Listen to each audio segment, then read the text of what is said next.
Con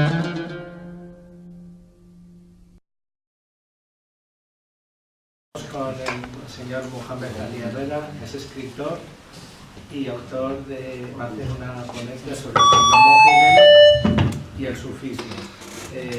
Quiero recordar también que algunos de libros suyos están abajo en la entrada, pues si alguno está interesado en él. Y sin más, pues pasamos a la penúltima ponencia. Bismillahirrahmanirrahim. Salatu wa salam ala nabina Muhammad Mustafa wa ala alihi tahirin wa ala ibadillahi wa salihin wa assalamu alaikum wa rahmatullahi wa barakatuh. Bien, como ya llevamos un rato, ya de alguna manera estos temas que son tan densos nos van calentando la cabeza y yo casi ya pido ya perdón por seguir insistiendo en estos temas. Pero bueno, luego nos vamos a comer y habrá que hacer un sacrificio y seguir para aguantando el tirón. Y además el Sheikh Ibrahim viene todavía detrás mía, y así que tengo que darle sitio también. Intentaremos ser breves y no cansarnos demasiado.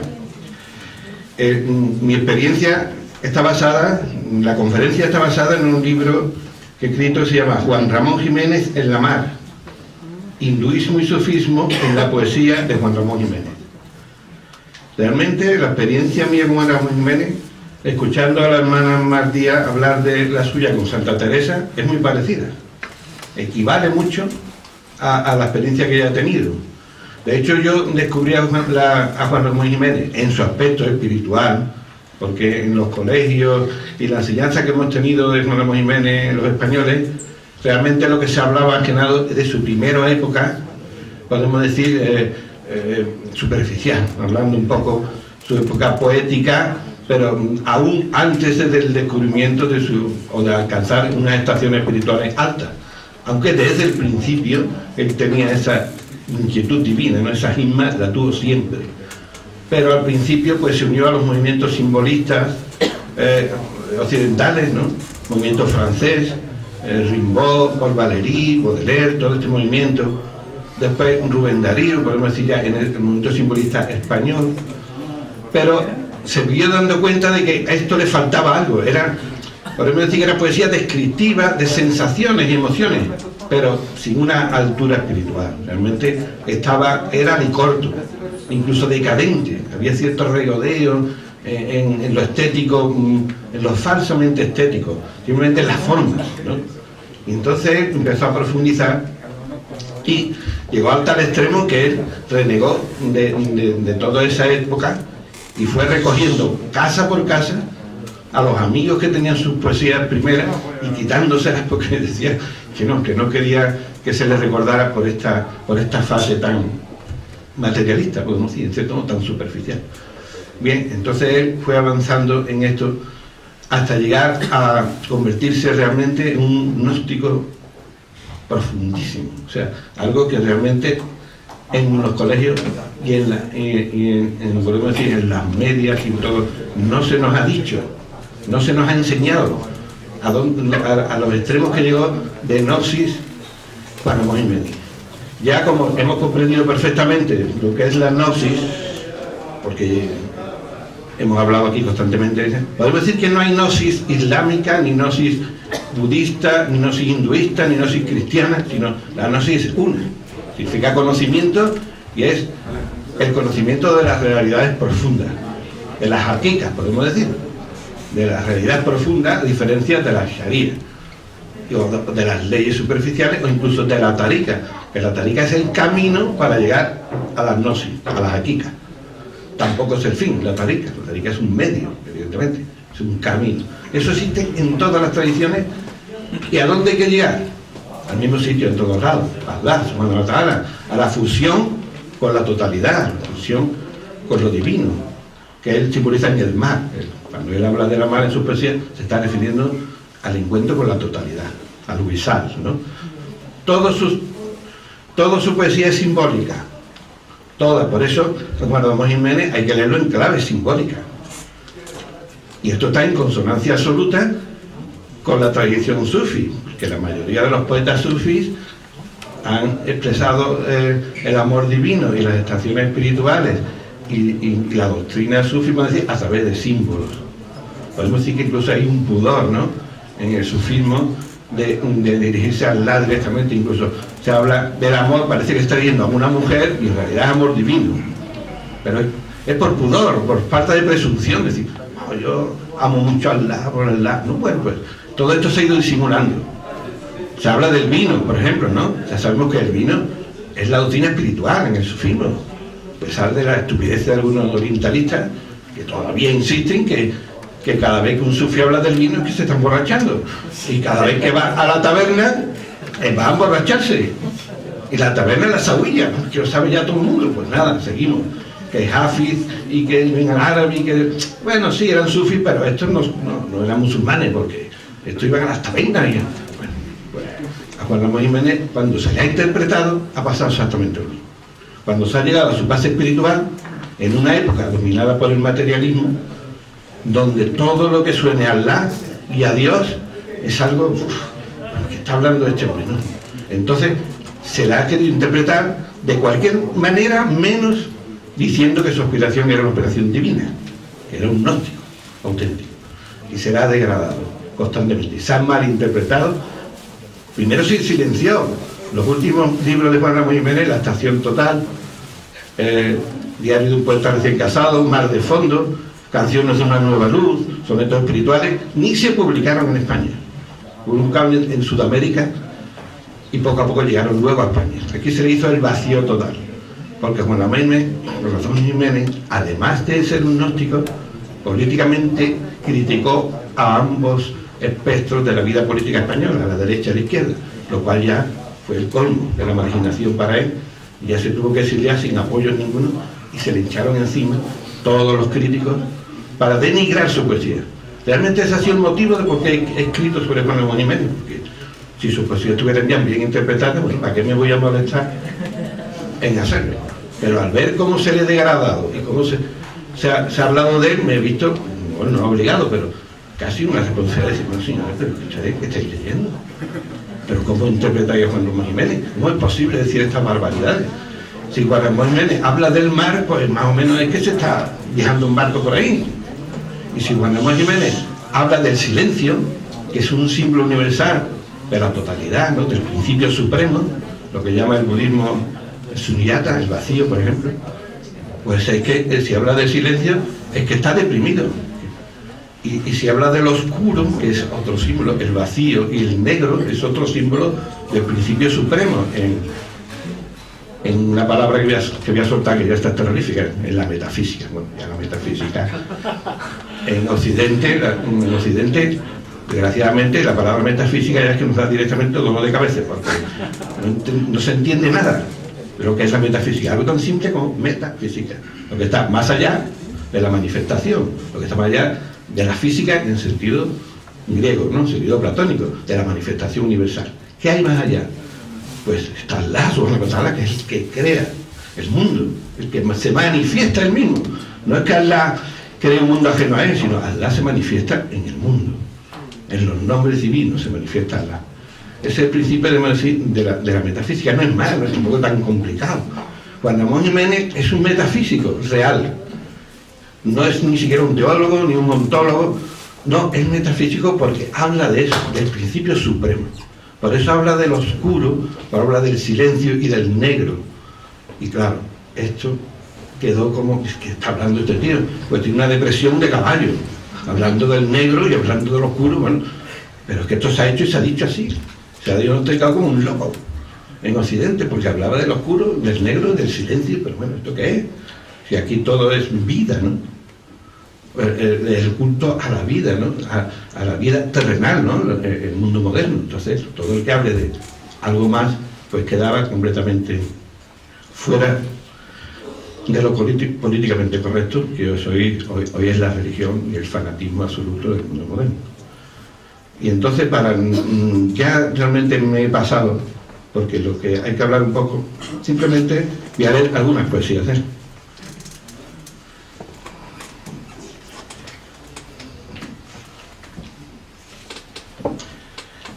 La primera parte de mi libro es hinduismo y la poesía de Juan Ramón Jiménez. No es un tema que aquí afecte directamente, pero solamente citarlo para los que luego quieran investigar en esto que yo propongo, que es la última fase de Juan Ramón Jiménez, saber que él tenía pleno conocimiento del hinduismo, de las doctrinas hindúes, a través de las traducciones que Zenobia, su señora, hacía de Rabindranath Tagore y de otros místicos hindúes.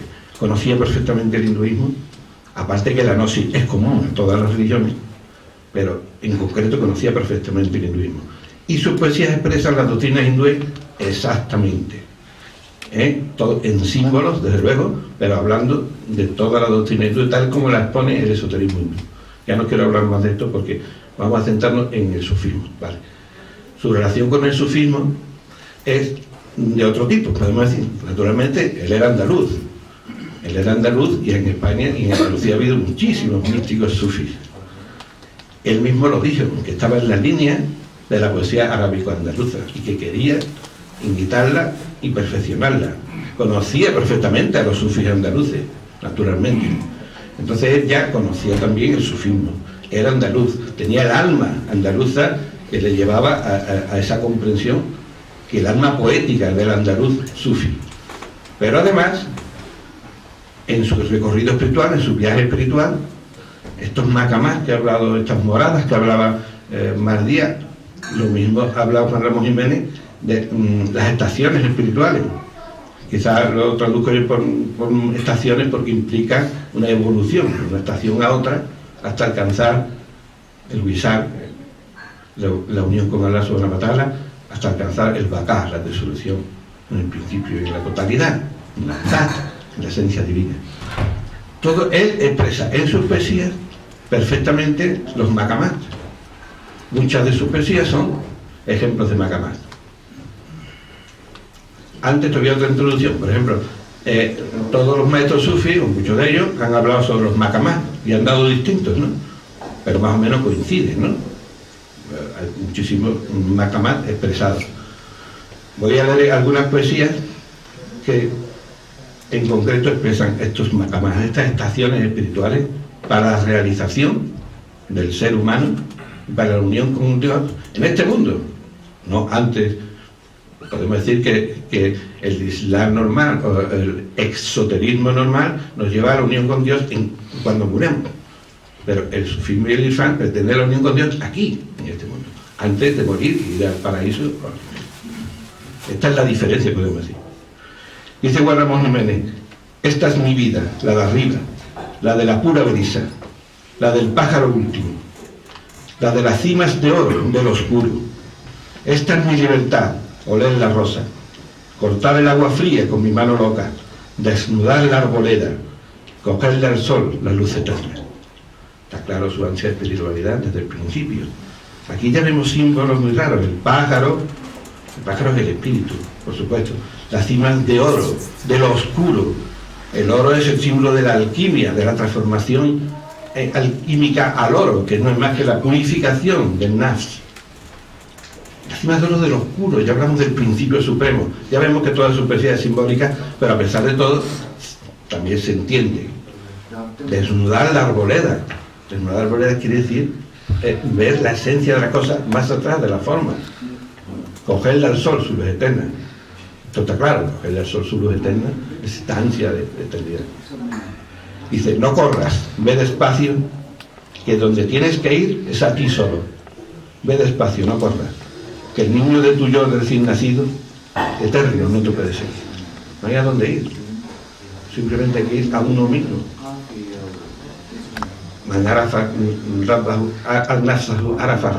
Y se conoce a sí mismo, conoce a su Señor. Yo voy a seguir hablando de... Él ha empezado, pues yo continúo. Lo he escrito porque no me resultaba difícil hablar de esto, que es algo muy personal. Me parece que pocas cosas son tan íntimas y tan personales como hablar de la espiritualidad individual, y he preferido escribirlo, entre otras cosas, porque normalmente no hablo de esto, siempre estoy hablando del halal, de combatir al extremismo y no sé cuánto, y entonces para mí es un privilegio poder hablar de esto, que es una experiencia personal y que, bueno, que quiero compartir, y que también por anticipado pido disculpas porque las palabras pueden molestar o pueden ofender, a lo que sea, a cualquier sensibilidad, y por lo tanto, pues de antemano me disculpo por ello. Hablar de espiritualidad o de trascendencia es hablar de la conciencia, tanto de uno mismo como de todo lo que nos rodea, de la comprensión más amplia y exhaustiva del ser y su disolución. Nacemos con el determinismo de nuestra muerte, por lo que la muerte junto con el nacimiento son los dos hechos más certeros de toda nuestra existencia. De la nada al todo, en un apasionante viaje en el que primero aprendemos a diferenciarnos, a individualizarnos, para después mantener una lucha hasta el final para poder disolvernos y relativizarnos como individuos. En este parpadeo de alas de mariposa, cada ser humano tiene la oportunidad, al menos una vez en su vida, de abrir la ventana de la trascendencia, de romper la rutina perceptiva para asomarse a la grandeza de la realidad única. Hablar de espiritualidad utilizando las palabras es tan limitante como intentar explicar el universo en una página de la Wikipedia. El verbo es demasiado corto y torpe para describir la percepción de lo trascendente, el sentimiento de lo trascendente, el pálpito del corazón ante la inmensidad de la unidad, el rapto del suspiro ensoñado por el poeta, por la mística. Quizás solo la poesía se puede utilizar para intentar explicar esa conexión, que solo podrá ser captada por aquellos dispuestos a romper las corazas y abrirse al abismo, a la inmensidad que arrebata el alma hasta el punto de dar igual vivir que morir en ese instante. Por ello, el viaje espiritual es individual e intransferible. Nacemos solos y morimos solos. Esa aterradora conciencia de la soledad que Jesús manifestaba a su Padre cuando vislumbraba el futuro, ese abismo que percibió Muhammad, paz y bendiciones sobre los dos, cuando se hizo consciente de que el camino del conocimiento no tiene retorno y que como seres humanos nos duele desprendernos del calor de lo próximo, de la suave caricia de la madre, del origen, de la historia personal, de los hijos. Es desnudarse de un traje tejido con amor y con miedo y quedar sometido para siempre a lo que se puede sentir y no se puede expresar ni compartir, a la soledad de la conciencia. He visto y conocido a mucha gente perderse en el vano intento de perseguir la visión del otro lado, de lo completo, y para ello han utilizado todo tipo de medios: drogas, severos ayunos, meditación cíclica y permanente, aislamiento total del mundo, lanzarse desde los montes para dar el salto energético que revitalice la existencia, incluso durísimos castigos físicos para someter o intentar disolver el yo. En mi modesta opinión y con todos mis respetos para cualquier camino, el ego, mientras que somos seres de este mundo, no solo es imposible de disolver, sino que además no es beneficioso el intento, pues lo necesitamos para poder soportar el crecimiento de la conciencia. Lo hacemos desde nosotros, aunque sabiendo permanentemente que en realidad no somos, no existimos más allá del sueño de la vida y la voluntad del Creador. Nos soñamos y ensoñamos la realidad, y en el sueño también nos conectamos con el vínculo universal, con la fibra luminosa que nos engancha al flujo primigenio. Ahora, con la física cuántica, sabemos que nuestras partículas se desdoblan cuando se encuentran en peligro. Una explora y la otra espera. Una vez concluida la experiencia, se vuelven a integrar y la aventurera aporta a la conciencia todo lo vivido. Es una maravillosa respuesta de autoconservación. Hemos sido creados para la vida y es un insulto no vivirla, no querer gozar cada segundo, cada minuto, cada tramo de nuestra existencia, sin temor, pues en cada fragmento del tiempo, hasta en el más ínfimo, está Él con su voluntad y aliento a nuestra existencia. También sabemos que en los sueños restablecemos durante unos minutos el vínculo con el todo y que es posible interactuar positivamente para nuestro bien, pero como todas las cosas tienen un requisito y no es sencillo, la práctica de la benevolencia, y les aseguro que no es sencillo, y lo intento, pero quizás es de las cosas más complicadas que pueda asumir un ser humano. La benevolencia implica la limpieza total de los pensamientos negativos, de las palabras negativas y de los actos, que no son sino las consecuencias de los dos anteriores. Todos tenemos motivos para sentirnos enojados, para sentirnos castigados por los que nos rodean e incluso castigados por Dios. Y es especialmente difícil de aceptar cuando intentamos ser buenas personas, devotas de nuestra fe, cumplidores de nuestros preceptos. Y a pesar de todo eso, la sensación del sufrimiento se apodera de nosotros. Nos sentimos las víctimas y nos negamos a comprender que sin la prueba no hay superación, no hay desapego, no hay distancia de uno mismo. En la voluntad de Allah, No hay castigo ni maldad, solo hay camino de encuentro, yihad infinita sobre uno mismo y nuestro ser, y entrega consciente, activa y desapegada a esa voluntad suprema que denominamos con muy diversos nombres para poder acercarnos mínimamente a su naturaleza. Me refugio en él, de él. Necesitamos refugiarnos en él de su maravillosa y también terrible grandeza, asumiendo que nuestra fragilidad es tan grande que solo el sometimiento a esa verdad nos dejará confortados ante el hecho de nuestra disolución. Con esta forma, con esta energía, con nuestras buenas acciones, con las negativas, con el daño causado, con el perdón no concedido, con la felicidad disfrutada y el dolor por lo que no hemos llegado a comprender.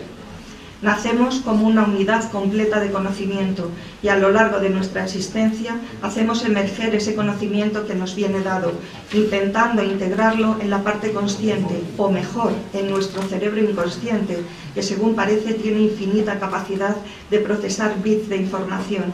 En el consciente ya hemos procesado toda la experiencia y prácticamente hemos decidido sobre nuestros actos, por lo que solo el consciente hace acta del registro, como lo hiciera un notario. Vivimos en los tiempos de la razón, que como buen censor intenta disuadirnos de que todo aquello que la supera, que todo aquello que sentimos íntimamente, no es más que una mera ficción de los sentidos, un juego de luces y sombras que nos aparta de la practicidad de la vida. Hay lo que vemos, existe solo aquello que nos han codificado para comprender y aceptar. Y con esos estrictos y rígidos códigos nos obligan a distanciarnos de la única realidad, a percibir a Allah de forma plana, como cuando observamos durante la noche el universo como si fuera un simple lienzo de luces en las manos de un buen ilusionista. Perdemos la profundidad, la inmensidad de lo creado, la maravillosa dialéctica del caos ordenado, incomprensible desde todo punto para nuestras limitadas existencias. Pero Allah es grande y misericordioso, y no iba a privar a sus criaturas de la posibilidad de trascender esa existencia, de vivir el desapego de la realidad inmediata, insidiosa, que nos roba todo el tiempo en mediocridades, tan molestas como necesarias para sobrevivir en la selva del dunya. Allah nos regala sus nombres: Rahman, el posibilitador de la existencia; Rahim, el que conduce a cada criatura hasta su plenitud; Salam, el que da la paz en sí y proporciona seguridad; Gafar, el tolerante que recubre con un velo las torpezas; Kabid, el que constriñe, el que aprieta, el que agobia; Basit, el expandidor, el que alegra y proporciona regocijo; Fatah, el que abre, el que da la victoria y deshace las dificultades, y así hasta 99 cualidades, atributos, bendiciones para los seres humanos, y una de ellas es la de compartir la existencia con otros seres humanos. Nos invita a vivir en sociedad, a expandirnos por la tierra y conocernos en nuestras coincidencias y diferencias. Y en ese ritmo de contacto social y retiro individual, tejemos las telas de nuestros afectos, desafectos, cooperaciones, construcción y destrucción del soporte compartido, del mundo como casa común, de las sociedades como proyecciones de los deseos y frustraciones colectivas, de las colectividades identitarias, de los grupos de amistad y los familiares, y de las relaciones íntimas, del amor privado y de los afectos más reservados. La vida de las comunidades religiosas se encuentran situadas entre las organizaciones sociales más genéricas y los planos más íntimos. Se construyen sobre diversas afinidades, en torno a escuelas jurídicas que han desarrollado movimientos que promueven y difunden esas mismas escuelas y sus logros, sobre los movimientos sufíes en torno a maestros o sheikh, más conocidos como tarikas, en torno a identidades culturales y o nacionales, también por objetivos socioreligiosos y de representación. Tienen en común, la mayoría de ellas en nuestro país, disponer de una organización mínima sobre la práctica religiosa, los ciclos de culto y los hitos más importantes de los calendarios religiosos, disponiendo de mezquitas u oratorios y un imán que ofrece la plegaria de los viernes y ayuda y asesora a los miembros. La comunidad no suple en ningún caso la responsabilidad individual, pero ayuda y organiza la metodología en el camino del aprendizaje. Es el espacio de resolución de dudas, de contraste, en definitiva de iniciación, como cualquier otro ciclo de tránsito en la vida. y por ello, en ese espíritu de ayuda y vivencia colectiva, son en muchos casos fundamentales para los individuos, aunque también tenemos los ejemplos más nocivos en aquellas comunidades que de forma sectaria tan solo adoctrinan en verdades cerradas, en dogmas que no permiten que los individuos realicen la reflexión propia y queden absorbidos en las rutinas ritualistas sin ninguna posibilidad de explorar el propio camino. Los maestros y maestras son necesarios. Los ejemplos de vida nos sirven a todos. Las personas de conocimiento son fundamentales para aportar el contenido básico que ayude a construir la reflexión individual, el propio recorrido, pero no se puede ni se debe confundir al creyente. No se puede ocultar en ningún caso que él o ella son los únicos responsables de realizar ese camino. Que la experiencia de la espiritualidad es individual, aunque se puede llegar a vivir momentos de trascendencia colectiva maravillosos. Mucho más cuanto más libres y conscientes sean cada uno de los miembros de esa comunidad, evitando cuidadosamente los vínculos de dependencia a los que somos tan aficionados los seres humanos. Sentirnos frágiles y débiles nos lleva a intentar vivir simulacros de convivencia, a depositar en otros la responsabilidad de nuestros actos, para después sentirnos frustrados o decepcionados cuando los otros no consiguen, porque es básicamente imposible, sustituirnos en los momentos en los que Dios nos pone a prueba, nos pone ante nosotros mismos y nuestras debilidades, y tenemos que crecer hacia una nueva etapa. Necesitamos sentir el simulacro de la compañía, y este simulacro es bueno y positivo si conseguimos no perder la conciencia de que no es más que la benevolencia de Dios para hacernos el tránsito de esta vida algo más dulce y placentero.